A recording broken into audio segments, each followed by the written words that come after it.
प्यारे साथियों, कैसे हैं आप लोग। आशा करता हूं आप लोग अच्छे होंगे, स्वस्थ होंगे और मस्त होंगे। दोस्तों, आज हम लोग इस लेक्चर वीडियो के माध्यम से देखेंगे क्लास 10th का फिजिक्स। क्या देखेंगे? क्लास 10th का फिजिक्स, यानी आपको साइंस के अंतर्गत 3 बुक पढ़ना है, फिजिक्स, केमिस्ट्री और बायो। कितना पढ़ना है? फिजिक्स, केमिस्ट्री और बायो।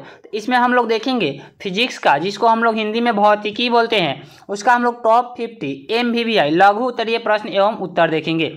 क्या देखेंगे? टॉप 50। जो भी आपका टॉप 50 का MVVI जो सीरीज चल रहा है, उसका यह पार्ट 2 होने वाला है। क्या है? यह आपका पार्ट 2 होने वाला है। इसमें हम लोग 11 नंबर क्वेश्चन से शुरू करेंगे। अगर आपने पार्ट 1 वीडियो जो है कि नहीं देखा है तो डिस्क्रिप्शन में लिंक है, जा करके उसे जल्दी से आप लोग देख लीजिएगा। चलिए हम लोग इस लेक्चर वीडियो को यहाँ से स्टार्ट करने के प्रयास करते हैं। आपका फर्स्ट क्वेश्चन क्या कहा है, देखिएगा, बहुत अच्छा क्वेश्चन है। जो भी क्वेश्चन आपको मिलेगा वह सिलेक्टेड क्वेश्चन मिलेगा, काफ़ी इंपॉर्टेंट क्वेश्चन, जो कि आपके एग्जाम के लिए काफ़ी इंपॉर्टेंट होगा। कह रहा है 11 नंबर क्वेश्चन, विद्युत बल्ब में निष्क्रिय गैस क्यों भरी जाती है। यानी कहा है कि विद्युत बल्ब जो होते हैं, जो भी हम लोग बल्ब जलाते हैं लाइन पे, उस पर जो है कि निष्क्रिय गैस उसके अंदर क्यों भरी जाती है, वही आपसे क्वेश्चन कहा है। आंसर समझने का प्रयास कीजिएगा, बहुत अच्छा क्वेश्चन है। कह रहा है विद्युत बल्ब कांच का बना होता है। यानी विद्युत बल्ब जो है वह क्या चीज़ का बना होता है? कांच का बना होता है, और इसके अंदर टंगस्टन का फिलामेंट लगा होता है। इसको हम लोग तंतु बोलते हैं। वह टंगस्टन धातु का क्या होता है? वह लगा होता है, जो विद्युत धारा प्रवाहित करने पर वायु के ऑक्सीजन से अभिक्रिया करके क्या होता है? वायु के ऑक्सीजन से जो है वह अभिक्रिया करके ऑक्सीकृत होकर भंगुर हो जाता है। यानी वह वायु के ऑक्सीजन द्वारा जो है वह ऑक्सीकृत हो जाता है, और उसके कारण जो है कि वह भंगुर हो जाता है, यानी वह टूट जाता है। इसे सुरक्षित रखने के लिए बल्ब के अंदर के हवा को निकालकर निष्क्रिय गैस भर दी जाती है। आप क्वेश्चन का आंसर समझने का प्रयास कीजिएगा। क्या कहा है कि विद्युत बल्ब जो होता है वह कांच का बना होता है, और उसके अंदर जो वायु भरा होता है वह जो है, और उसके अंदर जो है एक टंगस्टन का फिलामेंट लगा हुआ आता है। अब देखिए, उसके अंदर जो हवा होती है उसमें अगर विद्युत धारा प्रवाहित की जाए तो वह क्या होगा? ऑक्सीजन से ऑक्सीकृत होकर उसके अंदर का जो फिलामेंट होता है वह भंगुर हो जाता है। क्या होता है? वह भंगुर हो जाता है, यानी वह टूट जाता है। और इसलिए क्या होगा? जब टूट जाएगा तो वह विद्युत बल्ब जलेगा ही नहीं और प्रकाश ही उत्पन्न नहीं करेगा। तो इसलिए उसे सुरक्षित रखने के लिए फिलामेंट को क्या किया जाता है? उसके अंदर की जो हवा होती है उसे निकाल दिया जाता है और निष्क्रिय गैस भर दी जाती है, ताकि फिलामेंट न टूटे और बल्ब जल सके। यानी जिसके कारण क्या होगा? फिलामेंट नहीं टूटेगा और बल्ब जल सकेगा और प्रकाश उत्पन्न कर सकेगा। यही आपका क्वेश्चन का आंसर है। यह आपका बोर्ड एग्जाम में 15 और 22 में पूछ रखा है। क्वेश्चन आपके लिए काफ़ी इंपॉर्टेंट है। चलिए हम लोग नेक्स्ट क्वेश्चन की ओर बढ़ते हैं। यहाँ पे आपका नेक्स्ट क्वेश्चन 12 नंबर क्वेश्चन क्या कह रहा है? फ्यूज तार की 3 प्रमुख विशेषताएँ लिखे। यानी जो फ्यूज तार होता है उसकी 3 प्रमुख विशेषताएँ क्या है, उसी के बारे में लिखना है। फ्यूज तार की 3 प्रमुख विशेषताएं निम्नलिखित है। यानी आपसे फ्यूज तार जो होता है उसकी 3 विशेषताएं जो है वह लिखने के लिए कहा है, जो आपका निम्नलिखित है, या इस प्रकार है कह सकते हैं। ऑप्शन नंबर 1 में है, सॉरी, यहाँ पे आपका पॉइंट नंबर 1 क्या कह रहा है? फ्यूज तार तांबा तथा टीन या शीशा तथा टीन के मिश्र धातु का बना होता है। यहाँ पे उसकी प्रमुख विशेषता जो है वह फर्स्ट नंबर क्या कह रहा है कि फ्यूज तार जो है वह तांबा तथा टीन का या शीशा तथा टीन का मिश्र धातु का वह बना होता है। यानी तांबा और टीन का मिश्र धातु हो या शीशा और टीन का मिश्र धातु हो, उसी का वह बना होता है। नंबर 2 में है फ्यूज तार का गलनांक कम होता है। यानी उसका जो गलनांक है वह क्या होता है? काफ़ी कम होता है। नंबर 3, फ्यूज तार का प्रतिरोध जो है वह अधिक होता है। क्या है? उसका प्रतिरोध जो है वह अधिक होता है। यही उसकी 3 प्रमुख विशेषता है। क्या है? कि वह जो है तांबा या टीन का या फिर शीशा तथा टीन के मिश्र धातु का बना होता है, उसका गलनांक कम होता है और उसका प्रतिरोध बहुत अधिक होता है। आपको आशा करता हूँ आंसर बहुत ही अच्छा लगा होगा, क्योंकि यह आपको अपने लैंग्वेज में बहुत ही आसान भाषा में, यानी सरल और आसान भाषा इसको कह सकते हैं, आपको काफ़ी इजी लैंग्वेज में बना करके, और बहुत काफ़ी मेहनत होता है आंसर बनाने में। तो आपको वीडियो अच्छा लगे तो वीडियो को लाइक कर दीजिएगा। चैनल पर पहली बार है तो चैनल को सब्सक्राइब करके साथ ही बेल आइकन प्रेस कर लीजिएगा, ताकि नेक्स्ट वीडियो जो है उसका नोटिफिकेशन आप तक पहुंच सके और आप वीडियो को कंटिन्यू कर सके। और वीडियो अच्छा लगे तो अपने दोस्तों में भी शेयर कीजिएगा, ताकि उनका भी हेल्प हो सके। चलिए हम लोग नेक्स्ट क्वेश्चन की ओर बढ़ते हैं। यह आपका क्वेश्चन 17 और 21 में पूछ रखा है। क्वेश्चन आपके लिए काफ़ी इंपॉर्टेंट है। जो भी क्वेश्चन दिया जाएगा वह आपको सिलेक्टेड क्वेश्चन दिया जाएगा। जो कि आपके एग्जाम के लिए काफ़ी इंपॉर्टेंट क्वेश्चन होगा। यहाँ पे आपका 13 नंबर क्वेश्चन क्या कहा है, तारे क्यों टिमटिमाते हैं, यानी जो तारा होता है जो आकाश में आपको दिखता है वह क्यों टिमटिमाते हैं, यानी हमको तारा क्या होता है टिमटिमाते नजर आता है, तो ऐसा क्यों होता है, वही आपसे क्वेश्चन कहा है। आंसर समझने का प्रयास कीजिएगा। क्या कहा है, वायुमंडलीय अपवर्तन के कारण तारों का प्रकाश क्रमिक रूप से घटता या बढ़ता है। क्या कहा है, वायुमंडलीय जो अपवर्तन होता है उसके कारण जो है वह तारे का जो प्रकाश होता है वह क्या होता है, एक क्रमिक रूप से यानी क्रम से वह घटता है या फिर बढ़ता है, यानी घटते बढ़ते रहता है।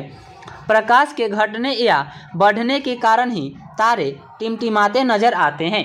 क्या होता है, वह जो है प्रकाश कभी घटता है और कभी बढ़ता है, जिसके कारण तारे जो है वह हमको टिमटिमाते नजर आते हैं।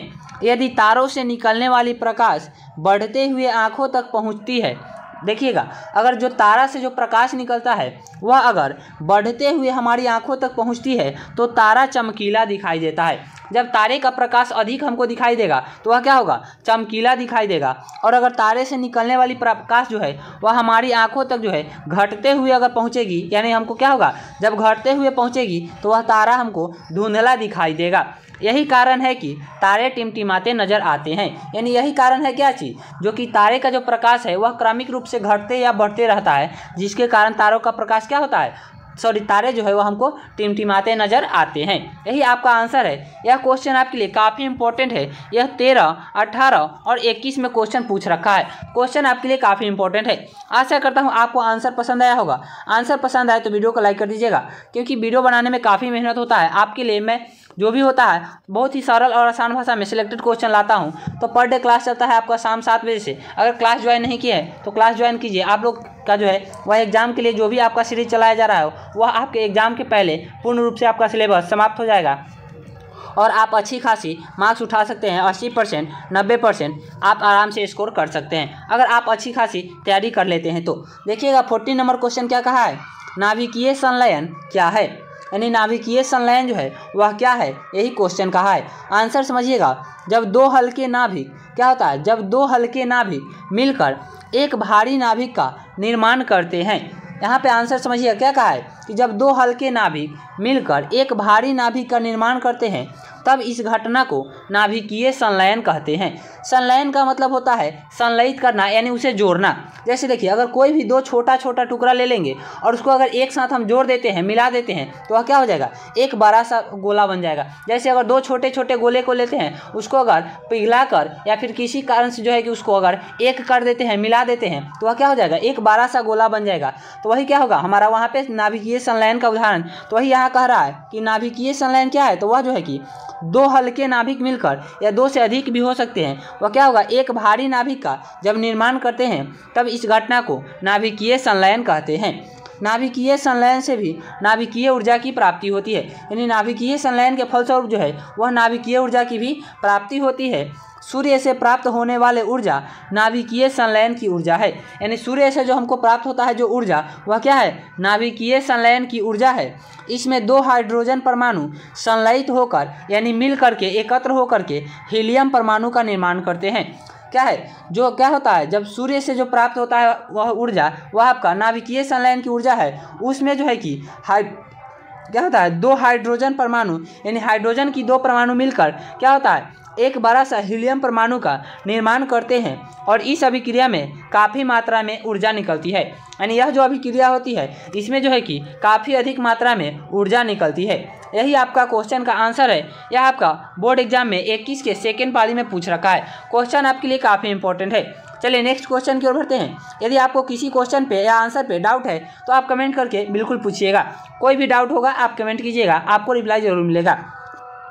यहाँ आपका 15 नंबर क्वेश्चन क्या कह रहा है, प्रकाश का अपवर्तन क्या है, इसके नियमों को लिखें। बहुत अच्छा क्वेश्चन है। क्वेश्चन आपके लिए काफ़ी इंपॉर्टेंट है, क्योंकि देखिए यह आपके एग्जाम में बोर्ड एग्जाम में 15, 16, 19 यानी 19 के सी और 2 दूसरका पाली और कंपार्टमेंटल यानी दोनों में पूछ रखा है। तो यह क्वेश्चन इतनी बार पूछ रखा है, क्वेश्चन आपके लिए काफ़ी इंपॉर्टेंट है। आंसर भी आपको बहुत ईजी तरीका से मिलेगा ताकि आपको अच्छी प्रकार से याद हो सके। समझिएगा क्या कहा है, प्रकाश का अपवर्तन क्या है, इसके नियमों को लिखे। देखिए यहाँ पे आंसर समझिएगा क्या कहा है, जब प्रकाश एक माध्यम से दूसरे माध्यम में प्रवेश करती है, क्या होता है, जब प्रकाश जो है वह एक माध्यम से क्या होता है, एक माध्यम से वह दूसरे माध्यम में, जैसे कोई हो सकता है वह प्रकाश क्या है, वायु में है तो वायु से वह जल में प्रवेश कर रहा है, या वह जल में है जल से वायु में प्रवेश कर रहा है, या कांच से वायु में प्रवेश कर रहा है, किसी अपने माध्यम को वह बदल रहा है। जैसे जिस माध्यम में है उस माध्यम को बदल कर अगर वह दूसरे माध्यम में जाता है तो क्या होता है, प्रकाश की दिशा में परिवर्तन होता है। यानी प्रकाश की जो दिशा होती है वह क्या होता है, बदल जाता है, या वह उसकी दिशा में जो है कि जिस दिशा में वह जा रही होती है उसकी दिशा जो है कि परिवर्तन हो जाती है, यानी बदल जाती है।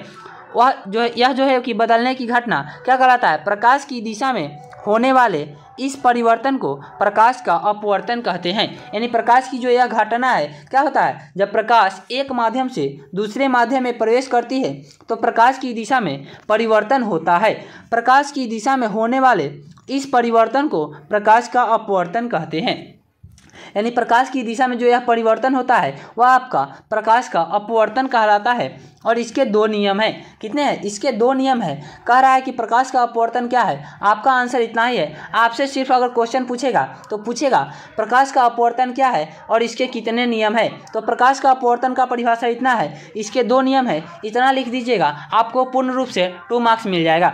या फिर पूछेगा प्रकाश के अपवर्तन कितने हैं और कौन कौन, तो प्रकाश के अपवर्तन के 2 नियम है और वह कौन कौन है नेक्स्ट हम लोग अभी देखते हैं। वही यहाँ पे आपसे दोनों क्वेश्चन एक साथ दिया गया है ताकि आपको दोनों का दोनों कंफर्म हो सके। चलिए हम लोग इसका जो है कि नियम देखते हैं, वह 2 नियम कौन है। यहाँ पे देखिए आपका क्वेश्चन सेम वही है, आंसर क्या है, इसके नियम को लिखिए। यानी आपका इसके जो नियम है, प्रकाश के अपवर्तन के जो नियम है वह 2 नियम है। कौन कौन है देखिएगा, आपतित किरण 1 नंबर में है, आपतित किरण, अपवर्तित किरण तथा आपतन बिंदु पर डाले गए अभिलंब तीनों एक ही तल में होते हैं।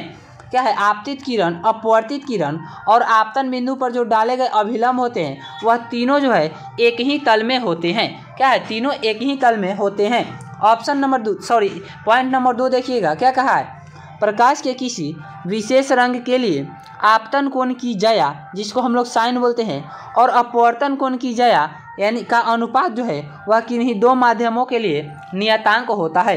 नियतांक को स्थिरांक भी बोला जाता है, जिसको हम लोग इंग्लिश में कांस्टेंट बोलते हैं। वही कहा है कि प्रकाश के किसी विशेष रंग के लिए आपतन कोण की ज्या और अपवर्तन कोण की ज्या का अनुपात जो है वह किन्हीं 2 माध्यमों के लिए नियतांक होता है। इसे स्नेल का नियम भी कहते हैं।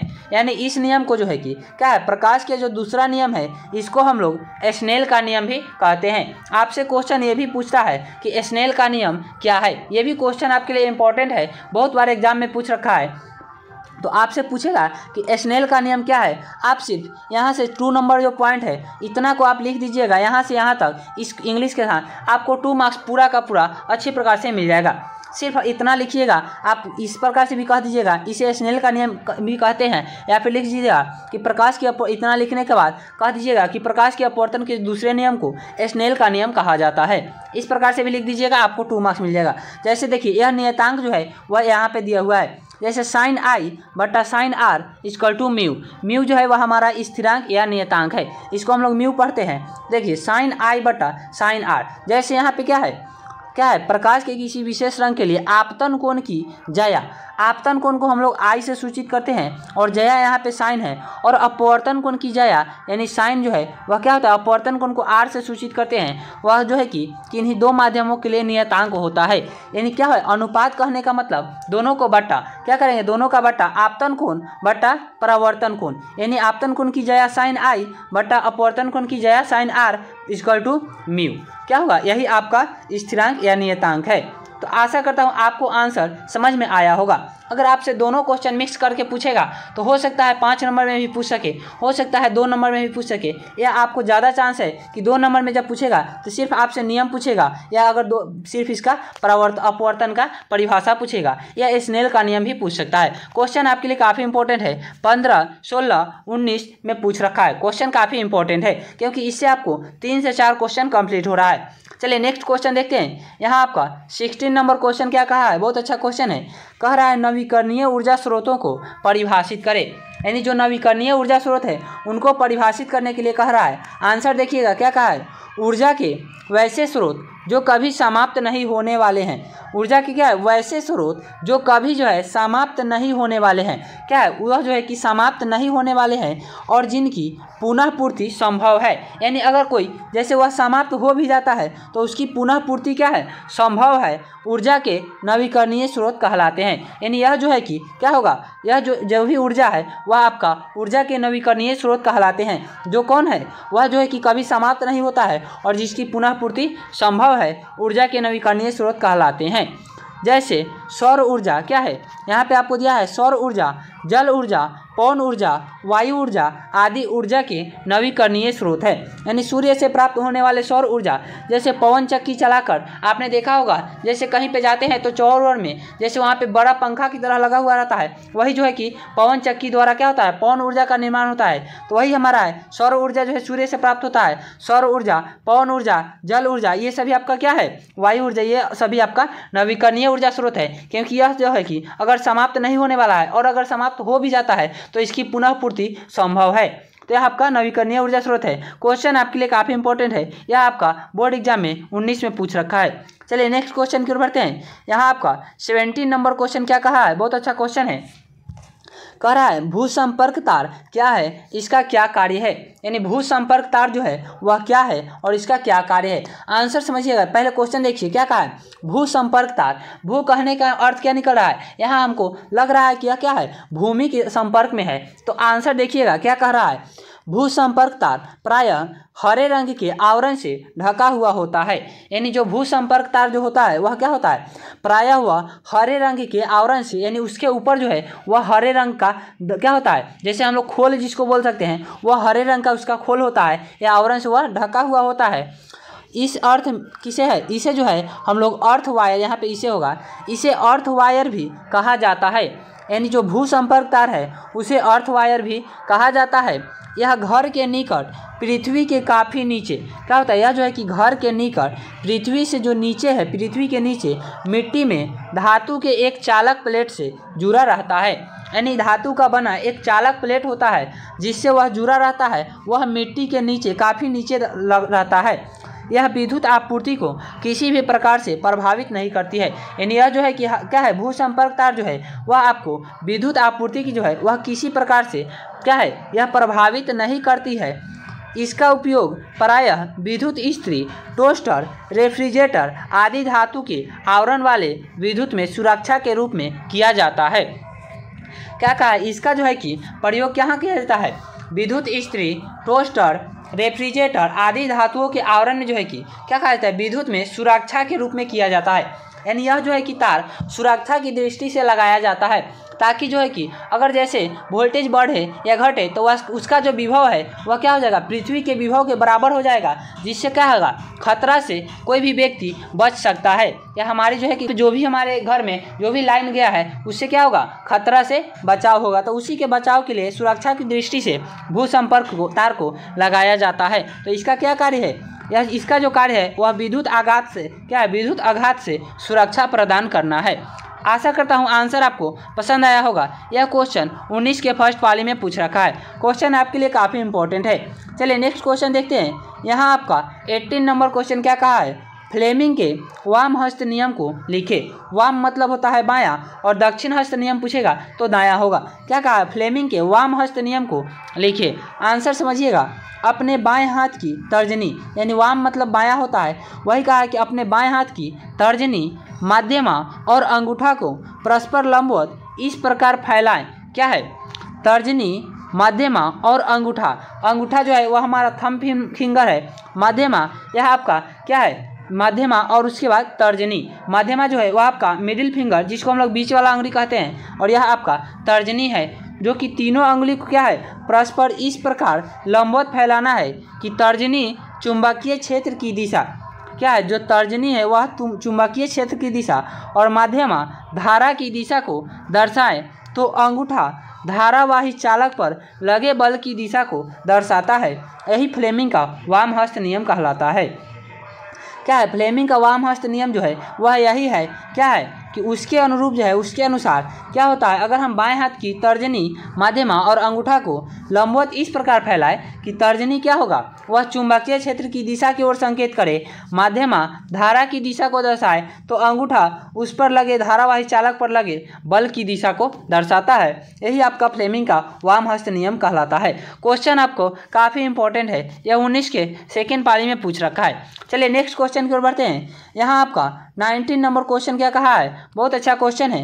कह रहा है दीर्घ दृष्टि दोष क्या है, इसे कैसे दूर किया जाता है। यानी दीर्घ दृष्टि दोष जो है वह क्या है, इसे कैसे दूर किया जाता है। क्वेश्चन काफ़ी इंपॉर्टेंट है, आंसर समझिएगा। क्या कहा है, दीर्घ दृष्टि दोष से पीड़ित नेत्र दूर की वस्तु को स्पष्ट रूप से देख सकता है। जैसे देखिए यहाँ पे आपसे क्वेश्चन है दीर्घ दृष्टि दोष क्या है, इसी प्रकार आपसे पूछ देगा कि निकट दृष्टि दोष क्या है, इसे कैसे दूर किया जाता है। आप क्वेश्चन को अच्छी प्रकार समझिएगा, आंसर भी समझिएगा, आपको 2 क्वेश्चन अवश्य क्लियर होगा। देखिएगा कहा है कि दीर्घ दृष्टि दोष या दूरदृष्टि दोष भी कह सकता है। तो क्या है, दीर्घ दृष्टि दोष से पीड़ित नेत्र दूर की वस्तु को स्पष्ट रूप से देख सकता है, परंतु निकट की वस्तु को स्पष्ट रूप से नहीं देख पाता है। दीर्घ दृष्टि दोष में वस्तु का प्रतिबिंब रेटिना पर न बनकर उसके पीछे किसी बिंदु पर बनती है। यहाँ पे देखिएगा क्या कहा है कि दीर्घ दृष्टि दोष में जो है वह क्या होता है, उससे जो पीड़ित नेत्र होता है वह दूर की वस्तु को स्पष्ट रूप से देख सकता है, लेकिन निकट की वस्तु को स्पष्ट रूप से नहीं देख पाता है। वही आपका दीर्घ दृष्टि दोष कहलाता है। और दीर्घ दृष्टि दोष में जो है वह क्या है, वस्तु का जो प्रतिबिंब बनता है वह रेटिना पर न बनकर कहाँ बनता है, उसके पीछे किसी बिंदु पर बनता है, जिसके कारण यह दोष है। इस दोष को दूर करने के लिए उचित फोकस दूरी के उत्तल लेंस के बने चश्मे का प्रयोग किया जाता है। यानी इस दोष को क्या है, जो दीर्घ दृष्टि दोष है, इसको दूर करने के लिए उत्तल लेंस से बने चश्मे का प्रयोग किया जाता है। क्या है, उत्तल लेंस। जैसे यहाँ पे आपको देखिए, यहाँ पे क्या है, दीर्घ दृष्टि दोष, इसमें हम लोग मात्रा छोड़ेंगे तो सिर्फ द और घ यानी 2 अक्षर है, और उसके बाद इसका 2 अक्षर है तो आप 3 अक्षर से निवारण करिएगा। अगर आपने ऑब्जेक्टिव क्वेश्चन देखा होगा तो आपको अच्छी प्रकार समझ में आया होगा, नहीं देखा होगा तो आपने लिंक डिस्क्रिप्शन में है, उसे ज़रूर देखिएगा, आपको पूरी कन्फर्म हो जाएगा।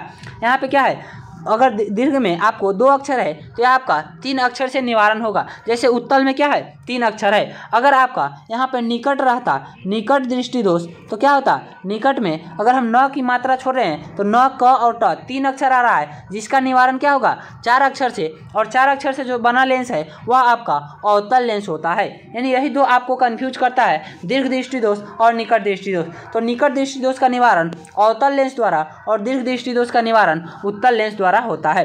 अब देखिए यहाँ पे आपसे ये क्वेश्चन जब पूछेगा निकट दृष्टि दोष क्या है, तो आप इसी से तरह लिखिएगा, निकट दृष्टि दोष से पीड़ित नेत्र निकट की वस्तु को, यहाँ पे दूर की वस्तु नहीं, जब निकट पूछेगा तो निकट की लिखिएगा, निकट की वस्तु को स्पष्ट रूप से देख सकता है, परंतु दूर की वस्तु को स्पष्ट रूप से नहीं देख पाता है, तो निकट दृष्टि दोष वह कहलाता है। क्या होगा, वह निकट दृष्टि दोष कहलाएगा कि जब निकट की वस्तु उसको स्पष्ट दिखाई दे रही है और दूर की नहीं, तो वह आपका निकट दृष्टि दोष होगा। और दूर दृष्टि दोष में दूर की वस्तु स्पष्ट रूप से दिखाई देती है परंतु निकट की नहीं, यही आपका निकट दृष्टि दोष और दूर दृष्टि दोष का परिभाषा है। और इसका निवारण जो है वह दीर्घ दृष्टि दोष है तो उत्तल लेंस, निकट दृष्टि दोष रहेगा तो अवतल लेंस। आशा करता हूँ आपको क्वेश्चन का आंसर अच्छी प्रकार समझ में आया होगा और दोनों का दोनों क्वेश्चन क्लियर हो गया होगा। यह आपका बोर्ड एग्जाम में 13 और 18 में पूछ रखा है, क्वेश्चन आपके लिए काफ़ी इंपॉर्टेंट है। चलिए नेक्स्ट क्वेश्चन की ओर बढ़ते हैं। यहाँ आपका 20 नंबर क्वेश्चन क्या कहा है, बहुत अच्छा क्वेश्चन है। कह रहा है चुंबकीय क्षेत्र रेखाओं के 2 गुणों को लिखे। यानी चुंबकीय क्षेत्र रेखाएं जो होती है उनके 2 गुणों को या 2 विशेषताओं को भी कहेगा, तो वही बात होता है 2 गुणों को लिखे। यहाँ पे क्या है, आंसर देखिएगा, चुंबकीय क्षेत्र रेखाओं के 2 गुण निम्नलिखित है। यानी 2 गुण क्या है, वह निम्नलिखित है। ऑप्शन यहाँ पे क्या है, पॉइंट नंबर 1, चुंबकीय क्षेत्र रेखाएं कभी भी एक दूसरे को प्रतिच्छेद नहीं करती है। यानी जो चुंबकीय क्षेत्र रेखाएं होती है वह क्या है, कभी भी एक दूसरे को नहीं काटती है, यानी प्रतिच्छेद वह नहीं करती है। अब नंबर 2 में है, चुंबकीय क्षेत्र रेखाएं जहां निकट यानी पास पास, क्या है, जहां काफ़ी निकट होगा चुंबकीय क्षेत्र रेखाएं यानी पास पास कह सकते हैं, वह आपका सघन होती है, कि उसको हम लोग सघन भी बोल सकते हैं। वहाँ चुंबकीय बल काफ़ी प्रबल होगा। जैसे इसको समझने का प्रयास कीजिएगा, क्या कहा है, जहाँ चुंबकीय क्षेत्र रेखाएं काफ़ी निकट होगा, क्या होगा, निकट होगा यानी पास पास, या सघन उसको बोल सकते हैं। तो सघन होगा वहाँ पे क्या है, चुंबकीय बल काफ़ी प्रबल होगा। जैसे कोई वस्तु को अगर आप जैसे आपने एक कहानी सुना होगा बच्चे में कि कोई एक क्या है, अगर एक डंडा है उसको हम तोड़ना चाहे तो काफ़ी आराम से टूट जाता है, लेकिन ये वही क्या है, अगर 10 डंडे को एक साथ बांध कर और दे दिया जाए तोड़ने के लिए तो उसको तोड़ना काफ़ी क्या होता है, मुश्किल हो जाता है। क्यों? क्योंकि जब वह एक साथ मिल गया तो उसके अंदर बल जो है वह अधिक हो गया, तो उसको तोड़ने के लिए भी हमको अधिक बल की लगाना पड़ता है। तो वही यहाँ पे क्या कहा है कि जब चुंबकीय क्षेत्र रेखाएं जो है वह क्या होगा, जब पास पास होगा यानी सटा हुआ थोड़ा होगा तो वह क्या होगा, वहाँ चुंबकीय बल काफ़ी प्रबल होगा।